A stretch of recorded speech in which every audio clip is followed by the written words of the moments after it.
আল্লাহ তাআলা কোরআনুল কারীমের মধ্যে বলেন, ইয়ালামু খাইনাতাল আয়ুন ওয়া মা তুখফিস সুদূর। আল্লাহ তাআলা জানায় দেন, এই অঙ্গ প্রত্যঙ্গের দ্বারা গুনাহ করলে অঙ্গ প্রত্যঙ্গের খেয়ানত হয়।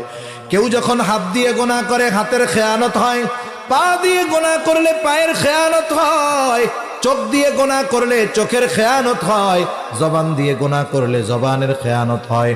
আল্লাহ তাআলা দুইটা বিষয়, একটা হলো অভ্যন্তরীণ আর একটা হলো দৃশ্যমান, দুইটা বিষয়ের উপমা দিয়ে বলেন, ইয়ালামু খাইনাতাল আয়ুন ওয়া মা তুখফিস সুদূর।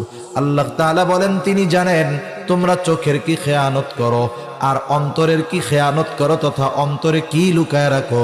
দুনিয়ার কেউ না দেখলেও না জানলেও যিনি তোমার চোখের আর অন্তরের খেয়ানতের খবর রাখেন তিনি কে?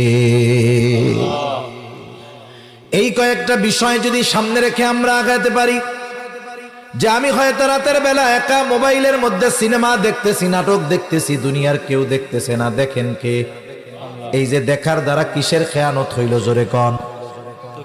গান শুনলাম ইয়ারফোন লাগায়া, পাশের কেউ শোনে না, কিন্তু কিসের খেয়ানত হইল জোরে বলেন?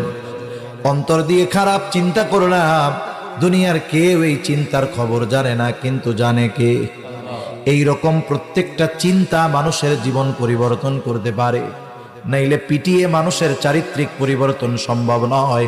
বরং সে যদি চিন্তা করে আমার সব কিছুর নিয়ন্ত্রক একজন আছে, দুনিয়ার কেউ না দেখলেও দেখার মতো একজন আছে, এই ভয় এই চিন্তা যার মধ্যে যত গভীর হবে, তার আখলাক চরিত্রটাও তত সুন্দর হয়ে যাবে।